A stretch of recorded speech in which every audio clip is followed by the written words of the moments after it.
বন্দে মাতরম, বন্দে মাতরম, বন্দে মাতরম, বন্দে মাতরম। ভারত মাতা কি জয়, ভারত মাতা কি জয়, ভারত মাতা কি জয়। বিভাজনের বিভীষিকা স্মরণ করো, স্মরণ করো, স্মরণ করো, স্মরণ করো। বিভাজনের বিভীষিকা স্মরণ করো, স্মরণ করো, স্মরণ করো, স্মরণ করো। বিভাজনের যন্ত্রণা ভুলিনি, ভুলবো না, ভুলিনি, ভুলবো না। বিভাজনের যন্ত্রণা ভুলিনি, ভুলবো না, ভুলিনি, ভুলবো না। বন্দে মাতরম, বন্দে মাতরম। বিভাজনের বিভীষিকা স্মরণ করো, স্মরণ স্মরণ করো, স্মরণ করো। বিভাজনের বিভীষিকা স্মরণ করো, স্মরণ করো, স্মরণ করো, স্মরণ করো। শেখ মুজিবুর রহমান রক্ত দিয়ে, শ্রম দিয়ে, অর্থ দিয়ে, সব কিছু দিয়ে স্বাধীনতা অর্জন করলো।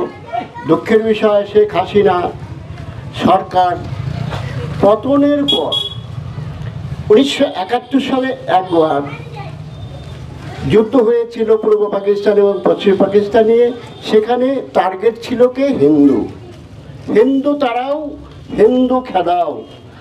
আজকে হিন্দুরা যাবে কোথায়? হিন্দুরা তা কি স্বাধীনতায় অংশ নেয়নি? হিন্দুরাও স্বাধীনতায় অংশ নিয়েছে। আজকে বাংলাদেশটা শুধু কি মুসলমানের? ওটা কি হিন্দু নয়? আজকে 1.5 কোটি হিন্দু বাংলাদেশে বাস করে। তারা যাবে তো যাবে কোথায়? তারা কি ওই দেশের জন্য রক্ত দেয়নি, প্রাণ দেয়নি?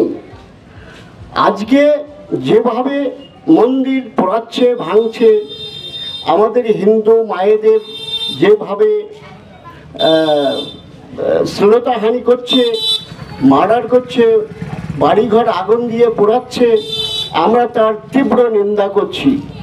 আমরা সেই নিন্দার জন্যে আজ আমরা শাহপুর টু অর্থাৎ শ্রীপুর বাজারে যে আমরা মিছিল করলাম, বাংলাদেশের হিন্দু নির্যাতিতর বিরুদ্ধে যেন ভারতবর্ষের স্বরাষ্ট্রমন্ত্রীর মাধ্যমে আমরা সেই খবরটা বাংলাদেশে পৌঁছাতে পারি। আমার হিন্দু ভাইদের যেন কোনো রকম কোনো ক্ষতি না হয়, তা না হলে আমরা দীর্ঘতর আন্দোলন শুরু করব। বন্দে মাতরম। আজকে 14ই আগস্ট আমাদের দেশের যশস্বী প্রধানমন্ত্রী শ্রী নরেন্দ্র দামোদর দাস মোদী এই দিনটিকে, যখন অখণ্ড ভারত ছিল, সেই ভারতকে ভেঙে পূর্ব পাকিস্তান তৈরি হয়েছিল, পরবর্তীতে বাংলাদেশ তৈরি হয়েছিল, এবং ভেঙে যখন এই দুটি দেশ তৈরি হয়, সেই তারপর থেকে একদম হিন্দুদের উপর বেছে বেছে হিন্দুদের উপর যে অমানবিক অত্যাচার শুরু হয়েছিল, সেই অত্যাচারকে স্মরণ করার জন্য আজকের এই 14ই আগস্ট বিভাজন বিভীষিকা দিন হিসেবে আমরা পালন করছি। আপনার নাম? সরজিৎ বিশ্বাস। কোন দায়িত্বে রয়েছেন আপনি? আমি গোয়ালপুকুর 3 নম্বর মণ্ডল সভাপতি, ভারতীয় জনতা পার্টি।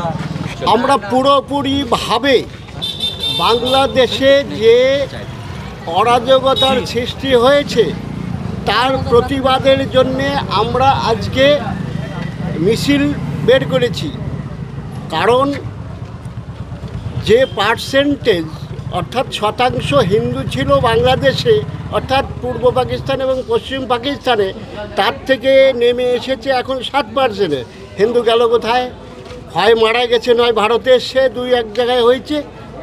আজকে আমরা তার প্রতিবাদে এখন নতুন সরকার ডাক্তার মোহাম্মদ ইউনূস তত্ত্বাবধায়ক সরকারে এখন আছে, তিনি কিভাবে সেটাকে সামলাবেন, অর্থাৎ আমার সংখ্যালঘু সম্প্রদায় হিন্দু, তাদেরকে কিভাবে রক্ষা করবেন, সেই দাবিতে আজকে আমরা শাহপুর টু অর্থাৎ শ্রীপুর 3 নম্বর মণ্ডল সভাপতির আন্ডারে যেগুলো আমরা তার প্রতিবাদে মিছিল করছি। আর আমরা আশা করি আমাদের এই মিছিলের রিপোর্ট বাংলাদেশে ডাক্তার মোহাম্মদ ইউনূস সাহেবের কাছে পৌঁছাবেন, স্বরাষ্ট্রমন্ত্রীর কাছে পৌঁছাবেন, যেন আমার সংখ্যালঘু ভাই অর্থাৎ হিন্দু সম্প্রদায়ের উপরে কোনো রকম আঁচ না আসে, তাদের মন্দির যেন ভাঙা না হয়, মা বোনদের ইজ্জত যেন লুট না হয়, তাদের ঘরবাড়ি যেন না পোড়ানো হয়, তার জন্য আমরা এই প্রতিবাদ মিছিল করছি। আপনার নাম? আমার নাম রঞ্জিত বিশ্বাস, এক্স মেম্বার বিজেপি।